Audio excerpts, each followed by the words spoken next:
Nok mar pi kaachiel kod chiemo kwako gwenge ma Kalere sub-county Manyatike kaluwore kod oro mosebedo kuom kinde malach mar dweche 5.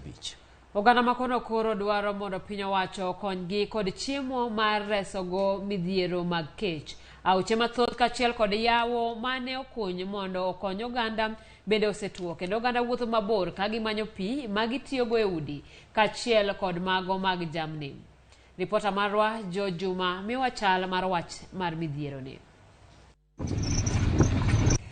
Gweng' mar Kaler e sub-county Manyatike en achiel kuom gwengego e sub-county Manyatike ma bende kuom higa ka higa osebedo kod oro mapek. En orono ma osekelo midhiero ma opogore opogore ne jodak kaachiel kod jamni ma bende koro gipidho. Gorogoro 170, muogo mayande wang'iewo Sh30, sani Sh120. Watho warumo, sirikal konywa uru. Kaka ne koth ochwe, pi nodhi ogudore e aolni moko kuno to be girumo. Koro pi onge, dhok thonwa. To kata sani pok wapuro, nikech onego bed ni sani wapuro normally for short rains. To ok wanyal puro.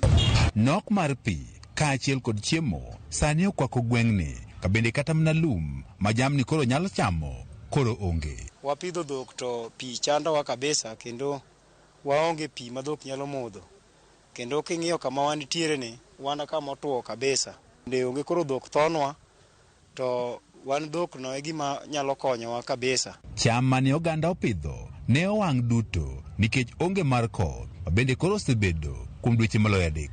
Wasebedo 3 seasons maonge koth kata matin. Kodhno ema kochwer se wayudo kwa nyalo puro matin tin monyalo konyore godo. King'iyo puothewa gite gituo.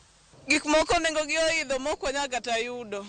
Aka oduma sani uso ma jomoko uso mana 200, marieba to 100 gi wiye mang'eny mondo yud kata pesa.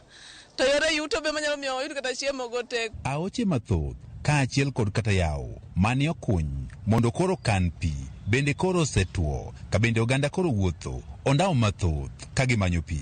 Pi kende yomo kamoro ni yawo lasi, to en pi molil, to be mondo idhi kono kiwuok kata saa 1, saa 2 kokichopo kono, kichak iting pi miduogi kawi thuolo mang'eny, iol kata gi e kor yo kata kapok ichopo dala. Kubachuke karkani ma yawo man kano pi.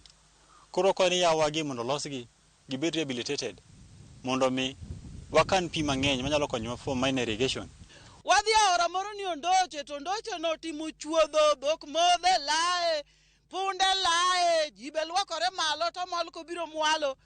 Koro kawa modho to wayudo tuoche mag ich kach. Piny owacho mar kaunti ma Migori ne okunyno oganda gi pi e skund paemano mar Nyamache, ma yandi gikete geno margi mokalo. Kata kamano, kuom dweche maloyo 3, pigni be koro ok ti.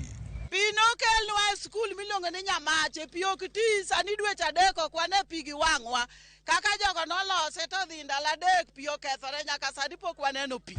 Familia mathoth e gwegi ma Kaler wach ni ok ginyal yudo gago dideko odiechieng' achiel nikech pek mar ngima ma bende okel kod oro mapek. Koro wakwayo ni ka sirikal samotero support counties moko 23 mano itimiyo support mag ji ma onge chiemo ka.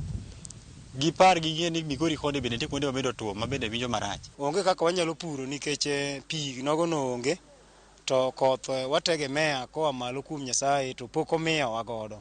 Ma ok e kinde moko bende koro oganda gwego ma Kaler ywa ka otel kuom midhierogo ma ikelo kod oro. En midhierono mosebedo higa ka higa, ka dwaro margi en ni mondo koro piny owacho koro manyo okang' makare mar tieko midhierogi.